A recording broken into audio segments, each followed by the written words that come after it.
குழந்தைகளை கூட கொலகார பாவி இந்த காங்கிரஸ் சேர்ந்துட்டு கொலை செஞ்சானே, அந்த காங்கிரஸை பத்தி நீ ஏன் ஒரு கண்ணு கூட தெரிவிக்கல மிஸ்டர் ஜோசப் விஜய்? சொல்லுங்க விஜய். விஜய்ங்கிறதா தான் நீங்க கேட்டிருப்பீங்க. அதுக்கு முன்னாடி ஜோசப்ங்கிற பேர் இருந்தா கேட்க மாட்டீங்களா? ஏன் கேட்கல? அப்ப ராகுல் காந்தி உத்தமனா? ராஜீவ் காந்தி உத்தமனா? சோனியா காந்தி மாதிரி வெளிநாட்டு சதியில பிறந்த பிள்ளை தமிழ்நாட்டு அயோக்கிய ராஸ்கல். என்ன நீ அரசியல் பேசுற? எதை பற்றி பேர்? நரேந்திர தாமஸ் மோடியுடைய பெயரை சொல்வதற்கு உனக்கு என்ன யோக்கியதை இருக்கு? என்ன சொல்ற? ஊழல் எதிர்த்து நீ பேசுனியா? திமுக அயோக்கியத்தை எதிர்த்து நீ பேசுனியா? கச்சத்தீவை தாரவாத்து கொடுத்துட்டீங்கன்னு சொல்றியே அயோக்கிய ராஸ்கல். நீ என்ன சொல்லணும்? கச்சத்தீவை தாரவாத்து கொடுத்தது அன்னைக்கு கலைஞர், அன்னைக்கு இருந்தது இந்திரா காந்தி. ஏன்டா தாரவாத்து கொடுத்தேன்னு அயோக்கிய ராஸ்கல் நீ மேடையில கேட்டிருந்தீங்கன்னா நீ உண்மையான தமிழன். கச்சத்தீவில் என்ன உங்க வீட்டில் இருக்கக்கூடிய வீட்டுக்கு பக்கத்தில் இருக்க திரிசா மாதிரியா போய் மீட்டுட்டு வர்றதுக்கு? இல்ல எதிர்த்தாப்புல இருக்க கீர்த்தி சுரேஷா? அதை கொண்டு போய் ஒவ்வொரு நாடும் ஒப்பந்தம் போட்டு அமைதி பேச்சுவார்த்தை பேசி இன்னொரு நாட்டை கொடுத்துட்டான். அது 2 நாட்டின் இருக்கக்கூடிய பிரச்சனை. அதை பேசி தீர்த்து ஒரு விஷயத்துல சொல்லி பேசி வாங்கிட முடியுமா? ஒரு 2 கிலோமீட்டர் தள்ளி இருக்கக்கூடிய தூய்மை பணியாளர்கள் பிரச்சனையில போய் உட்கார்ந்து அந்த மக்கள் பிரச்சனையை தீர்க்க உனக்கு துப்பு இல்ல? 2.5 வருஷம் அரசியல்ல பணையுள்ள வீட்டுக்குள்ள ஒளிஞ்சுக்கிட்டு மேடை போட்டு என்னமோ ரேம்ப் ஷோ காட்டிக்கிட்டு இருக்க மாடல் நடிகை மாதிரி. உன்னுடைய தொண்டனுக்கு நீ என்ன சேதி கொடுத்த? உங்களுக்கு சுய புத்தி இருக்காது என்பது எங்களுக்கு நன்றாக தெரியும். உனக்கு சுய புத்தி இருந்துச்சுன்னா இந்த நாட்டை அழிச்ச காங்கிரஸையும் திமுகவையும் எதிர்த்து பேசாம நரேந்திர தாமஸ் மோடி என்கிற உலகத்தின் தலைவரை பற்றி நீ பேசுறீன்னா அப்ப நீ சுய புத்தி உள்ள ஒரு தலைவன் கிடையாது. உனக்கு பின்னால் யார் இயக்குகிறாள் என்பது எங்களுக்கு தெரியும். அந்த அயோக்கியமான நாள், இந்த சதிகார கருணாநிதி தமிழகத்தில் கால் எடுத்து வச்ச கட்சி திமுக ஆட்சியை பிடித்த நாள். அப்ப நீ எந்த சதிக்கு பின்னால் இருக்கிறாய்? காமராஜரை தோற்கடித்து விட்டது என்பதை பெருமையா பேசுறியா? நீ எங்கேயோ உன் தாய் தகப்பனை கூட வீட்டில் விடாம அடிச்சு விரட்டுவ. உன் பொண்டாட்டிப்புல கூட எங்க இருக்குங்கிற தகவலை நீ தெரிவிக்க மாட்ட. உன்ன மாதிரி ஆதார் கார்டே இல்லாத ஒருத்தரை நாங்கள் முதலமைச்சர் ஆக்கிட்டு உட்காந்துருக்கணும். இன்னைக்கு விஜய் அவர்களின் மாநாடு முடிந்திருக்கு, 2வது மாநில மாநாடு. இதுல பாஜகவை முழுக்க அட்டாக் செஞ்சிருக்காரு. அதாவது பாத்தீங்கன்னா நீட் தேர்வு, கச்சத்தீவை மீட்டு தரணும், நீட் தேர்வு வந்துட்டு ரத்து செய்யணும் அப்படிலாம் சொல்லியிருக்காரு. தாமரையில வந்துட்டு தண்ணீர் எப்படி ஒட்டாதோ தாமரையில, அதே போல தமிழக மக்கள் எப்படி வந்து ஒட்டுவாங்க அப்படிலாம் பேசியிருக்காரு. உங்களோட பார்வை என்ன சார்? நடிகர் விஜயுடைய மாநாட்டில் ஒரு பெருந்திரளான இளைஞர்கள் கலந்து கொண்டாங்க. அரசியலை நோக்கி, ஏன்னா சினிமா தியேட்டரை மட்டுமே நோக்கி போன ஒரு இளைஞர் கூட்டம். ஒவ்வொரு முறையும் எம்ஜிஆர் வந்த போது ஒரு கூட்டம் வந்துச்சு, கலைஞர் வந்த போது ஒரு கூட்டம் வந்தது, விஜயகாந்த் ஐயா அவர்கள் வரும்போது ஒரு கூட்டம் வந்துச்சு. நடிகர் விஜய் வரும்போதும் ஒரு புதிய இளம் ரத்தம் நேற்று வந்திருக்கு. பிரம்மாண்டமான கூட்டம் வந்திருக்கிறது. அரசியலை நோக்கி அவங்களை அழைத்துட்டு வந்ததற்கு முதலில் நடிகர் விஜய் அவர்களுக்கு என்னுடைய மனமார்ந்த நன்றி. ஏன்னா முதல்ல ஒருத்தவங்களுக்கு ஒரு 18-19 வயசுல அரசியல் பார்வை வரணும். அது தமிழகத்தில் வெகு காலமாக இப்ப கேரளாவில் இருக்கக்கூடிய இளைஞர்கள் எடுத்துக்கிட்டீங்கன்னா அவன் ஒரு 15 வயசுல இருந்தே கம்யூனிஸ்ட் சித்தாந்தத்தை தெரிஞ்சு வச்சிருப்பான். கல்லூரியில் படிக்கும் போது ஏபிவிபியில் இருப்பான். ஏதோ ஒரு அரசியல் சித்தாந்தத்தோடு தொடர்போடு இருப்பான். தமிழ்நாட்டில் அந்த மாதிரியான ஒரு அரசியல் நோக்கி படையெடுக்கக்கூடிய இளைஞர்களுடைய எண்ணிக்கை மிக சொற்பம். சோ அந்த மாற்றம் நேத்து ஒரு பெரிய கூட்டம் வந்திருக்கு. ஆனால் அதில் சொல்லப்பட்டிருக்கக்கூடிய செய்தி எல்லாம் உண்மையா பொய்யா அப்படிங்கிறது இப்ப நான் சொல்லக்கூடிய விஷயங்கள் எல்லாமே நடிகர் விஜய் அவர்களுக்கு கிடையாது. அதை நோக்கி வந்த இளைஞர் பட்டாளங்களுக்கு தமிழ்நாட்டு அரசியல் என்ன, அவர் என்னெல்லாம் பேசியிருக்காரு, அவருடைய விஷயங்கள்லாம் என்னங்கிறத நேர்மையான முறையில் உங்ககிட்ட எடுத்து வைக்கிறேன். அதுல நீங்க இன்னைக்கு புரிந்து கொள்ள முடியாவிட்டாலும் கூட இன்னொரு நீங்க புரிந்து கொள்வதற்கான வயது வரும்போது அதை நீங்க புரிஞ்சுக்குவீங்க. அவர் நேற்று பேசுறாரு, முழுக்க RSS அதை பற்றியான ஒரு நெகட்டிவான ஒரு விஷயத்தை பேசுறாரு. நடிகர் விஜய் அவர்கள் கடந்த கட்சி துவங்கி 2.5 வருடங்கள் ஆயிடுச்சு. 2.5 வருடங்கள்ல கட்சி துவங்கிய நடிகர் விஜய் அவர்களால் மதுரை மேற்குல ஒரு சுந்தர், மதுரை தெற்குல ஒரு குமாரசாமி, மதுரை வடக்குல ஒரு ராமசாமி என்கிற ஒரு தலைவனை உருவாக்க முடியாம எல்லா தொகுதியிலையும் தன்னுடைய பெயரை மட்டுமே வாசிக்கக்கூடிய நிலையில தான் நீ ஒரு தலைவனா இருக்கிற. ஒரு தலைமை யாரா இருக்கணும்? அடுத்தடுத்த தளபதிகளை, தன்னை போன்றவர்களை சேவையாற்ற இந்த 2.5 வருடங்கள்ல உன்னால ஒரு நபரை பெயரை கூட உன்னை நோக்கி வரக்கூடிய லட்சக்கணக்கான இளைஞர்கள் நேற்று வர்றாங்க. அந்த கூட்டத்தில் இருந்து ஒரு 10 பேர் சொல்வதற்கு கூட உனக்கு தகுதி கிடையாது. முதல்ல நீ எப்படி தலைவன் பேர் வாங்குவ? நீ RSS பத்தி பேசுறியே.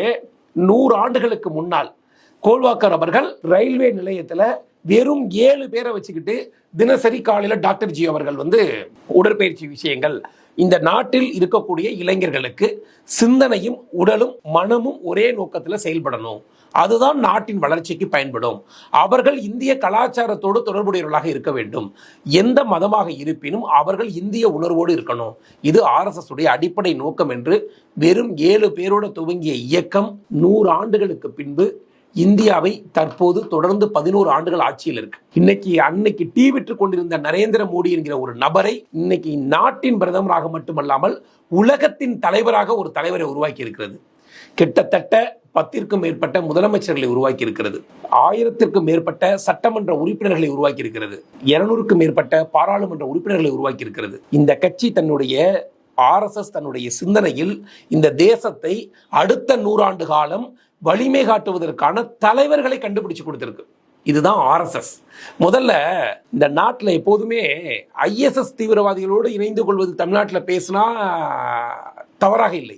RSS என்று சொன்னால் அச்சம் வருகிறது. 2.5 வருடம் தான் ஆகுது நீங்கள் அரசியலில் ஒரு குழந்தை நடிகர் விஜய் அவர்களே. கட்சி துவங்க நீங்க ஒரு லட்சத்திற்கும் மேற்பட்ட ஒரு இளைஞர்கள் கூட்டத்திற்கு முன்னாடி RSS அப்படின்னு சொல்லக்கூடிய நிலையில ஒரு வேலை நடக்குதுன்னா அந்த வேலை எப்படிப்பட்ட வேலையாக இருக்கும், அந்த அமைப்பு எவ்வளவு பலமான அமைப்பாக இருக்கும். நடிகர் விஜய் அவர்களுக்கு இந்த பதிவு கிடையாது. ஏன்னா அவர் இன்னைக்கு அரசியல் சிந்தனையில் இருக்க போறதில்லை. அங்கிருந்து போன இளைஞர்களுக்கு தான் இந்த பதிவு. RSS என்பது ராஷ்டிரிய சுயசேவக், தானாக முன்வந்து சேவை செய்வதுதான் அந்த அமைப்பினுடைய நோக்கம். இந்த அமைப்பிற்கென்று மாவட்ட தலைவரோ வட்ட தலைவரோ அந்த மாதிரியான பதவிகள்லாம் கிடையாது. இந்த RSS அமைப்பிற்கு பாரதிய ஜனதா கட்சி என்கிற அந்த அமைப்பில் ஒரு குழந்தை தான் இது. இது இல்லாம AVP இருக்கு, இது இல்லாம தொழிலாளர்கள் சங்கத்துக்கு மஸ்தூர் சங்கம் இருக்கு, இது இல்லாமல் கிசான் மோர்ச்சா இருக்கு. கிட்டத்தட்ட இந்த RSS உலகில் இருக்கக்கூடிய இந்தியாவை பொறுத்தவரை RSS ஆக இருக்கிறது, வெளிநாடுகளை பொறுத்தவரை BSS ஆக இருக்கிறது.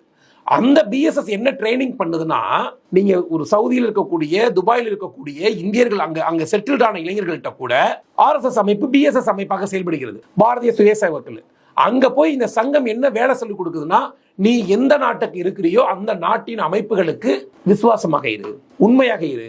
நீ அமெரிக்காவில் போய் செட்டிலான இந்தியனாக இருந்தீங்கன்னா அமெரிக்காவுக்கு உண்மையாக இரு, ஆனால் இந்தியாவின் கலாச்சாரத்தையும் மரபையும் விட்டுவிடாத. இதுதான் ட்ரெயின் பண்ணுது RSS. இந்த அமைப்பை பற்றி எதுவுமே தெரியாமல், இது என்னவென்றுமே உங்களுக்கு என்ன அடிப்படை என்றே புரியாமல் அதை நீங்க மேடையில் பயன்படுத்திருக்கீங்க. ரொம்ப நன்றி. இதை ஒரு புதிய இளைஞர் பட்டாளத்திற்கு நீங்கள் அறிமுகப்படுத்தியதற்கு நான் விஜய்க்கு வந்த ரசிகர் பட்டாளங்களுக்கு ஒன்றே ஒன்று தான் சொல்லிக் கொள்வது, நீங்க எந்த கட்சிக்குனாலும் போ, இந்த கட்சி தான் இருக்கணுங்கிற அவசியம் இல்லை. ஆனால் உன் பகுதியில் எங்க RSS வேலை செய்யுன்னு தெரிஞ்சுக்கிட்டு ஒரு 7 நாள் கேம்புக்கு போயிட்டு வந்து இந்த RSS பற்றி விஜய் சொல்வது, திமுக காரர் சொல்றது, திக காரர் சொல்றதெல்லாம் உண்மையா, எது உண்மை என்று பகுத்தறிஞ்சு நீ போய் அதுல 7 நாள் ட்ரைனிங் கேம்ப் போயிட்டு எப்படி சாதியற்ற சமயமற்ற மதமற்ற ஒரு அமைப்பு செயல்படுது, அங்க வந்து மேல டேபிள் இவங்க தான் முன்னுரிமை இவங்க தான் பின்னாடிங்கிறதெல்லாம் கிடையாது. சங்கத்துல இந்த உண்மையை நேற்று வந்த இளைஞர்கள் கட்டாயம் தெரிந்து கொள்ள வேண்டும். நீங்க ஒரு கேம்புக்கு போயிட்டு RSS பற்றியான புரிதலை புரிந்து கொண்டு அதற்கு பிறகு நீங்கள் விஜயிடம் இருப்பீர்களா மாட்டீர்களானா நிச்சயமாக இருக்கக்கூடிய எண்ணம் உங்களுக்கு இருக்காது. இந்த தேசத்தின் மீது பக்தி இருக்கக்கூடிய எல்லோரும் பாரதிய ஜனதா கட்சியில் தான் இருப்பாங்க.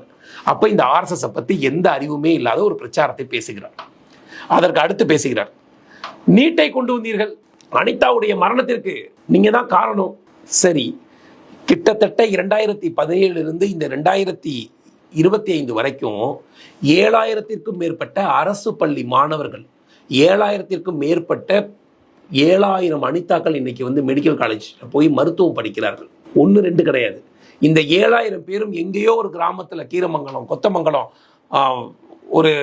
ஒரு விழுப்புரம், எங்கேயோ ஒரு பகுதியில் கிராமத்தில் மருத்துவ படிப்பு என்பதே சிந்தனைக்கு எட்டாத ஒரு சலூன் கடைக்காரருடைய மகர், டீ கடைக்காரருடைய மகர், கொத்தனாருடைய மகன்னு அடிதட்டு ஏழை குழந்தைகள் 7000 பேர் படிக்குதுன்னா அதுக்கு காரணம் இந்த நீட்டு தான். முதல்ல நீ ஒரு விஷயத்தை பற்றி நன்கு தெரிந்து கொண்டு நீங்கள் மேடையில் பேச வேண்டும். தவறான செய்திகளையும் பிஜேபி மோதியை எதிர்த்து பேசிவிட்டா நான் ஹீரோவா எல்லாம் நீ நினைக்கிறீல்ல, 2 லட்சம் பேரை வச்சுக்கிட்டு நான் சிங்கம்னு சொல்லிட்டு அந்த இடத்துல எது நிஜ சிங்கம், நரேந்திர தாமஸ் மோதி மோதி மோதி மோதின்னு உன்னால விண்ண பிளக்கிற அளவுக்கு பேச முடியுதுன்னா எது உண்மையான சிங்கம்ங்கிறத அங்க வந்திருந்த கூட்டம் முதல்ல புரிஞ்சுக்கணும். இந்த நீட்டை பற்றியான பொய்யான விளம்பரம், சரி ஓகே, நீட்டை பிஜேபி கொண்டு வந்ததுனால அனிதா இறந்துருச்சு, அதுக்கு ஒரு உண்மையான நிலவரத்தை தெரிஞ்சுக்கணும். இந்த நீட்டை முதலில் அமல்படுத்தியது காங்கிரஸ் அரசு.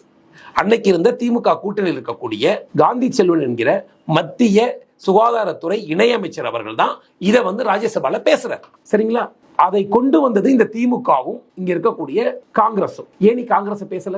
அங்கே சில விஷயங்களை காங்கிரஸ் துவங்குகிறது. அதனால் நேர்மையாக சமரசம் என்று கொண்டு போய் செல்வதற்குரிய தலைமை அங்கு இல்லை. ஆதார் கார்டை அவர்கள் தான் சிந்தித்தார்கள், அதை முழுமையாக நாம் தான் கொண்டு போய் சேர்த்தோம். நீட்டை அவர்கள் சிந்தித்தார்கள், முழுமையாக கொண்டு போய் நாம சேர்த்திருக்கிறோம். அப்ப நீ பேசணும்னா காங்கிரஸையே அந்த மேடையில பேசல. அப்ப ராகுல் காந்தியும் காங்கிரசும் தமிழகத்திற்கு எந்த கெடுதலும் செய்யலையா? நீ பேசுறிய யோக்கியமான மனிதனாக இருந்தால் ஈழத்தில் 2 லட்சம் என்னுடைய தாய்மார்களை தொப்புள் கூடிய அறுத்த வீசினாங்களே, குண்டு போட்டு நசுக்குனாங்களே, குழந்தைகளை கூட கொலகார பாவி இந்த காங்கிரஸ் சேர்ந்துட்டு கொலை செஞ்சானே, அந்த காங்கிரஸை பத்தி நீ ஏன் ஒரு கண்ணு கூட தெரிவிக்கல? மிஸ்டர் ஜோசப் விஜய் சொல்லுங்க. விஜய்ங்கிறதா இருந்தா நீங்க கேட்டிருப்பீங்க. அதுக்கு முன்னாடி ஜோசப்ங்கிற பேர் இருந்தா கேட்க மாட்டீங்களா? ஏன் கேட்கல? அப்ப ராகுல் காந்தி உத்தமனா? ராஜீவ் காந்தி உத்தமனா? இங்க இருந்து அமைதி படைங்கிற ஒரு படையை அனுப்பிச்சு விட்டு அங்க இருக்க பெண்கள் எல்லாம் பலாத்காரம் பண்ணாங்களே, அப்ப இந்த ராஜீவ் காந்தியும் இந்த காங்கிரஸ் உத்தமனா? சொல்லுங்க விஜய். சொல்ல மாட்டேன். ஏன்னா நீ சோனியா காந்தி மாதிரி வெளிநாட்டு சதியில பிறந்த பிள்ளை. நீ தமிழ்நாட்டுக்கு அயோக்கிய ராஸ்கல். என்ன நீ அரசியல் பேசுற? எதை பற்றி பேர்? நரேந்திர தாமஸ் மோடியுடைய பெயரை சொல்வதற்கு உனக்கு என்ன யோக்கியதை இருக்கு? என்ன சொல்ற? இஸ்லாமியர்களுக்கான எதிர்ப்பை மட்டும்தான் நீங்க செஞ்சுக்கிட்டு இருக்கீங்க. இஸ்லாமியர்களுக்கு என்ன எதிர்ப்பை செய்யறோம்னு உனக்கு அறிவு இருந்தா காஷ்மீர்ல ஷூட்டிங் போனில்ல, பருக் அப்துல்லாவுடைய பேர உமர் அப்துல்லா போய் கேளு. அவன் சொல்றான், இன்னைக்கு காஷ்மீருடைய முதலமைச்சர் மோடி தான் இன்னைக்கு காஷ்மீர் அமைதியாக இருப்பதற்கு காரணம். தேர்தல் நடத்த முடியாதுன்னாங்க, காஷ்மீரை தனியாக பிரிச்சா வெடிகுண்டு வெடிக்கும்னாங்க, மத கலவரம் வெடிக்கும்னாங்க, தினசரி கல்ல கொண்டு போய் வச்சு அங்க இருக்கக்கூடிய இஸ்லாமிய குழந்தைகள் பள்ளிக்கு செல்ல முடியாம, பெண்களுக்கு திருமணம் செய்யாமல் 24 மணி நேரமும் உள்ளூர் போராளிங்கிற பேர்ல வெளிநாட்டில் இருந்து அயோக்கிய ராஸ்கல்கள் நாட்டை நாசம் பண்ணிட்டு இருந்தாங்க. இன்னைக்கு ஒரு கல்லு தூக்குவானா? அங்க யார் வாழ்ந்துகிட்டு இருக்கா? மாநிலத்தில் 50% மேல இருக்கவங்க இஸ்லாமியர்கள். அவன் எல்லாரும் இன்னைக்கு நிம்மதியா அந்த நாட்டில் வாழ்ந்துகிட்டு இருக்காங்கன்னா, நீ சொன்னியே மிஸ்டர் நரேந்திர தாமஸ் மோடி, அந்த மோடி தான்டா காரணம். அந்த மோடி தான் காரணம். அறிவு கட்ட என்ன அரசியல் பேசுற நீ? எதை எழுதி கொடுத்தாலும் ஒப்பிக்கிறதுக்கு சினிமா திட்டா? நாட்டில் எது சரியோ சரியான பாதையை காட்டு. நாங்க தலைவனுங்கிறோம். ஊழல் எதிர்த்து நீ பேசுனியா? திமுக அயோக்கியத்தை எதிர்த்து நீ பேசுனியா? கச்சத்தீவை தாரவாத்து கொடுத்துட்டீங்கன்னு சொல்றியே அயோக்கிய ராஸ்கல். நீ என்ன சொல்லணும்? கச்சத்தீவை தாரவாத்து கொடுத்தது அன்னைக்கு கலைஞர், அன்னைக்கு இருந்தது இந்திரா காந்தி. ஏன்டா தாரவாத்து கொடுத்தேன்னு அயோக்கிய ராஸ்கல் நீ மேடையில கேட்டிருந்தீங்கன்னா நீ உண்மையான தமிழன். கேட்டியா? அப்படி என்ன சொல்லணும்? கச்சத்தீவை மீட்டு கொடுங்கன்னா நீ வேண்டுகோள் விடுக்கணுமே தவிர, கச்சத்தீவில் என்ன உங்க வீட்டில் இருக்கக்கூடிய வீட்டுக்கு பக்கத்தில் இருக்க திரிசா மாதிரியா போய் மீட்டுட்டு வர்றதுக்கு? இல்லை எதிர்த்தாப்புல இருக்க கீர்த்தி சுரேஷா? அதை கொண்டு போய் ஒவ்வொரு நாடும் ஒப்பந்தம் போட்டு அமைதி பேச்சுவார்த்தை பேசி இன்னொரு நாட்டிட்ட கொடுத்துட்டான். அது 2 நாட்டின் இருக்கக்கூடிய பிரச்சனை. அதை பேசி தீர்த்து ஒரு விஷயத்துல சொல்லி பேசி வாங்கிட முடியுமா?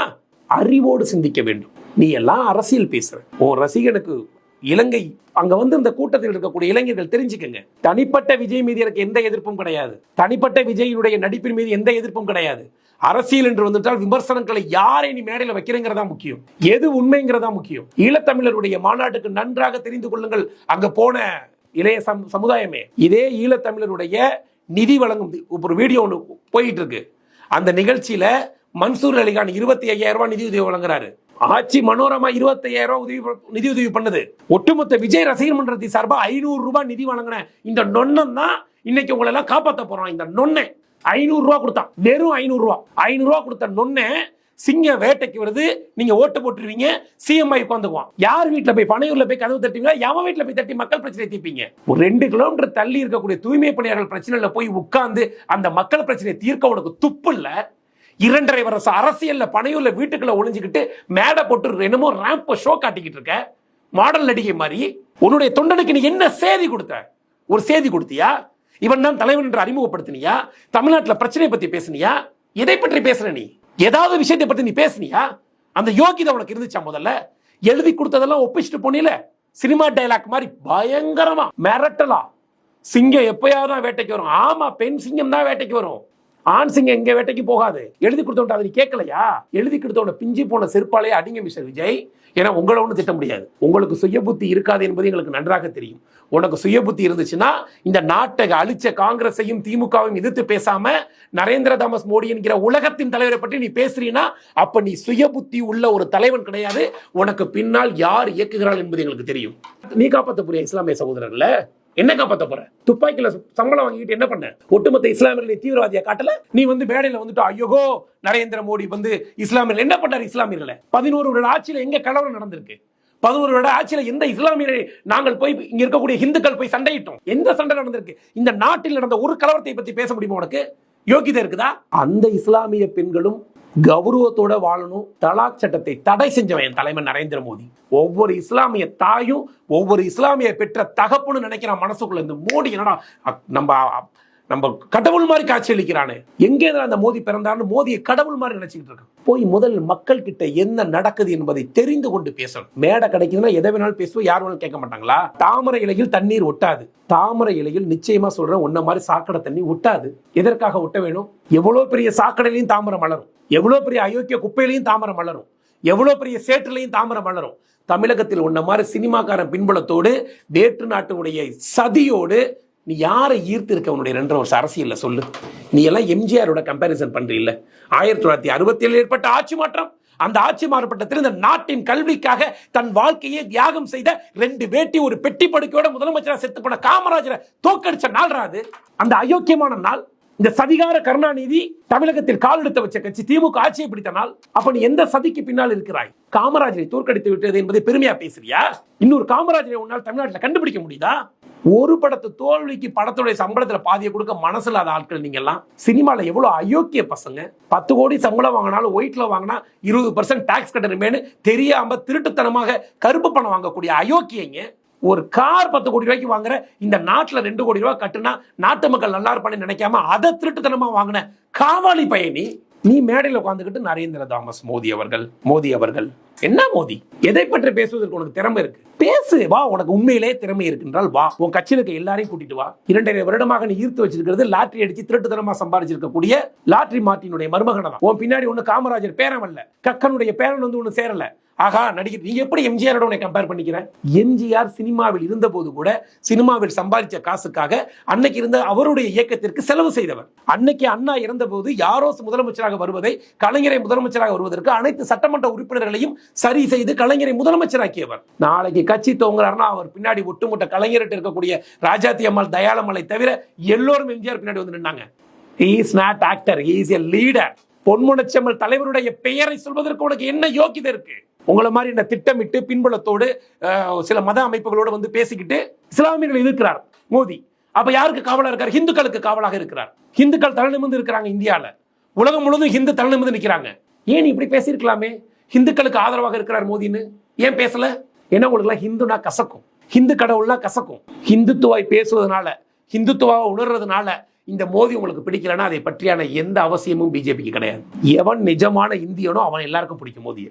மோடியுடைய பேரை அந்த மேடை சொல்றது உனக்கு என்ன யோகிதை இருக்கு? நீ பேச வேண்டிய விஷயங்கள் எவ்வளவு பெரிய மேடை. வெறும் 2 மணி நேரம் அரசியல் பேசிக்கிட்டு இருக்க நீ எதை பத்தி பேசுன? நீ அரசியல்ல உன்னால வேலை செய்ய முடியுமா? மக்களுக்காக இறங்கி வேலை செய்ய முடியுமா? மக்களுக்கு நீ சொல்றிய விஜயே நிற்பது போல ஓட்டு போட்டுட்டு நாளைக்கு அவன் தொகுதி பிரச்சனைக்கு வந்து பனையூர்ல தூய்மை பணியாளர் பிரச்சனையே நீ ஒர்க் ஃப்ரம் ஹோம்ல பாலிடிக்ஸ் பண்றவன் உன்னை தேடி பனையூருக்கு வருவாங்களா எல்லாரும்? என்ன அரசியல் சித்தாந்தம் இருக்கிறது? எந்த கொள்கையை நீ அறிமுகப்படுத்தின? இங்க இருக்கக்கூடிய திமுக, அதிமுக, பாரதிய ஜனதா கட்சி எல்லாம் கெட்டவங்க. நீ நல்லவன் தானே? உனக்கு இருக்கக்கூடிய புதிய திட்டம் என்ன? பேசுனியா? இதுதான் என்னுடைய திட்டம், இதுதான் செயல் திட்டம். நீ ஒரு யோகிதையாக இருந்திருந்தா உனக்கு எழுதி கொடுத்தவன் எதை எழுதி கொடுத்திருக்கணும்? தமிழ்நாட்டில் தேசிய கல்விக் கொள்கையை அமல்படுத்தணும். மோடி இந்த சாலைகளை போட்டு கொடுத்திருக்காரு, நன்றி. முத்தலாக் தடை சட்டத்தை அறிமுகப்படுத்திருக்காரு, நன்றி. நீட்டுனால 7000 அரசு பள்ளி மாணவர்கள் ஜெயிச்சிருக்காங்க, வாழ்த்துக்கள். அதையும் தாண்டி பாரதிய அரசு தவறு செய்தால் தவற சொல்லு, சுட்டிக்காட்டு, தவறு கிடையாது. அப்ப நீ என்ன பேசணும்? தமிழ்நாட்டை வந்து தொழில்துறையில இந்த மாதிரி நான் முன்னேற்ற போறேன், கல்வித்துறை வந்து நான் இந்த மாதிரி முன்னேற்ற போறேன், ஒவ்வொரு துறையும் நான் இவ்வளவு தூரம் லேர்ன் பண்ணிருக்கேன், 2 வருஷம் நான் வீட்டில் இருந்து தமிழ்நாட்டுக்கு ஒரு பெரிய திட்டம் வச்சிருக்கேன், இங்க இருக்கக்கூடிய 32 துறைகளும் நேர்மையான மனிதர்களை கொண்டாந்து நான் அமர வைக்க போறேன், ஒரு அதிகாரியை இப்படிதான் நான் வேலை வாங்க போறேன், இந்த ஸ்ட்ரக்சர்ல கல்விக்கு உதவித்தொகை கொடுக்க போறேன், இந்த ஸ்ட்ரக்சர்ல நான் வந்து மத பிரச்சனை தீர்க்க போறேன், சாதிய பிரச்சனைக்கு இந்த ஸ்ட்ரக்சர் வச்சிருக்கேன். அப்படி உன்னால ஒண்ணு சொல்றதுக்கு துப்பு கிடையாது. தான் வாழ்க்கையை தியாகம் பண்ணி தன்னுடைய தாயுடைய மரணத்துக்கு கூட 10 நிமிஷம் போய் தலையை காட்டிட்டு வந்த தலைவன், அந்த தலைவன் பேரை சொல்றியே, உனக்கெல்லாம் வெக்கமா இல்ல? மேடை கிடைச்சா எதை வேணாலும் நீ பேசுவியா? அங்க இருக்கக்கூடிய இளைஞர்கள் என்னுடைய கோபத்தை நீங்க புரிஞ்சுக்கணும், என் நியாயத்தையும் ஆதங்கத்தையும் நீங்க இன்னைக்கு புரிஞ்சுக்க மாட்டீங்க. இதை புரிந்து கொள்வதற்கு ஒரு காலம் வரும். ஒவ்வொரு நடிகனும் வந்து வந்து வந்து வந்து வந்து வந்து ஏதாவது ஒரு விதத்தில் யாராருடைய வாக்குகளை பிரிச்சுக்கிட்டு இவங்க யாருக்கோ ஆதரவா இருந்து ராஜ்யசபா போறதுதான் கமலஹாசன் பாணி. இவனுங்க எல்லோரும் எந்த பாணியில் இருக்காங்கன்னு உங்களுக்கு தெரியும். தமிழ்நாட்டு மக்கள் ஏன் இவ்வளவு முட்டாளா இருக்கிறோம் என்று தெரியவில்லை. நான் முட்டாளா இருக்கிறவருடைய தைரியம் தான் இவனுங்க எல்லாம் கட்சி தோங்குறாங்க. எத்தனை பத்திரிகையாளர் சந்திப்பு பண்ணி நடத்தியிருக்க? நடத்து, இன்னைக்கு பேசு. உதயநிதி இந்த மாதிரி பண்றாங்க, இந்த துறையில இவ்வளவு ஊழல் இருக்கு, இதை பற்றி பேசு. ஏன்னா நீ பேச மாட்ட. அதை பேச சொல்லி உனக்கு சொல்லியும் கொடுக்கல, அந்த கேரக்டரும் உனக்கு கிடையாது. உனக்கு தேவை இப்போதைக்கு திமுகவுடைய பின்புலத்தில் இருக்கக்கூடிய ஒரு இயக்கமாக இருந்து கொண்டு திமுகவுடைய தேசிய ஜனநாயக கூட்டணிக்கு போகக்கூடிய வாக்குகளை பிரிச்சுட்டு அதுக்கப்புறம் எனக்கு அரசியல் சரியா வரலன்னு சொல்லிட்டு நீ வீட்டுக்கு போயிடுவேன். மீண்டும் திமுக ஆட்சிக்கு வரணுங்கிற நோக்கத்திற்காக செயல்படக்கூடியவர் தான் இந்த தமிழக வெற்றி கழகத்துடைய நோக்கமே. இதை முதலில் அங்க வந்திருந்த இளைஞர்கள் புரிஞ்சுக்கங்க. சினிமா வேறு, நடிப்பு வேறு, அரசியல் வேறு, மக்களுடைய சிந்தனை வேறு. இந்த சிந்தனையை தயவு செய்து புரிஞ்சுக்கங்க. நல்ல ரசிகனா நானும் விஜய இளைய தளபதியால சூப்பர் ஸ்டாரா கூட ஏத்துக்கிறேன். அது வேறு, அது ரசனை. நன்றாக நடிக்கிறார், நல்லா டான்ஸ் ஆடுவார். ஒரு சினிமாவில் ஒரு படத்தை நடிக்கிறதுக்கு நல்லா டான்ஸ் ஆடணும், நல்லா நடிக்கணும், நல்லா பாவனைகள் பண்ண தெரியணும், உடலை நல்லா வச்சுக்கணும், கோஆர்டினேட் பண்ண கற்றுக்கணும். ஆனால் அரசியலில் மட்டும் நேராக 2 மேடை போட்டு முதலமைச்சர் ஆயிடணும். ஏன்னா ஓட்டு போகிறோம் நாங்களாம் கிறுக்க பயனில் இல்லை. நீ எங்கேயோ உன் தாய் தகப்பனை கூட வீட்டில் விடாமல் அடிச்சு விரட்டுவ, உன் பொண்டாட்டி பிள்ளை கூட எங்கே இருக்குங்கிற தகவலை நீ தெரிவிக்க மாட்டேன். உன்ன மாதிரி ஆதார் கார்டே இல்லாத ஒருத்தரை நாங்கள் முதலமைச்சர் ஆக்கிக்கிட்டு உட்காந்துருக்கணும். அவ்வளோ முட்டாள தமிழ்நாட்டை தூக்கி கொடுக்குற அளவுக்கு தமிழ்நாட்டு மக்கள் என்ன அவ்வளவு கிறுக்கணும் இருக்கானா?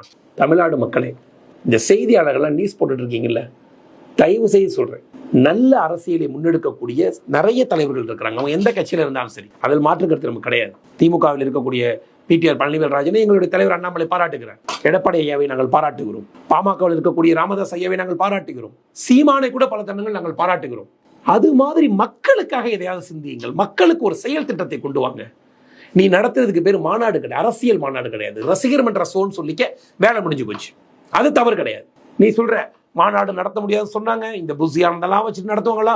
புஷியானந்த சொல்லியாடா இத்தனை லட்சம் இளைஞர்கள் வந்தா, புஷியானந்த ரசிச்சாங்க வந்தா. எல்லாரும் தன்னுடைய ரசிகர்களுக்கு ஆட்டோ வாங்கி கொடுப்பாங்க, ரத்தம் கொடுப்பாங்க, வீடு கட்டி கொடுப்பாங்க. ரொம்ப வித்தியாசமா ஒரு ரசிகனுக்கு நீ ஒரு கட்சி வச்சு கொடுத்துருக்க. அதுக்கு தமிழ்நாட்டில் இருக்கக்கூடிய ரசிகர்கள் எல்லாம் பலியாகணும். நேர்மையான நியாயமான அரசியலை செய்யாத விஜய் அவர்களே, உங்களுடைய அயோக்கியமான பாரத பிரதமரை இழிவு செய்யக்கூடிய பேச்சுக்கு நீ மன்னிப்பு கேட்கணும். நீ மன்னிப்பு கேட்காவிட்டால் இந்த அரசியல் களத்தை விட்டு உன்னை ஓட ஓட உரட்டுவோம். பார்க்கலாம், இன்னும் களத்தை நேரில் சந்திக்கலாம்.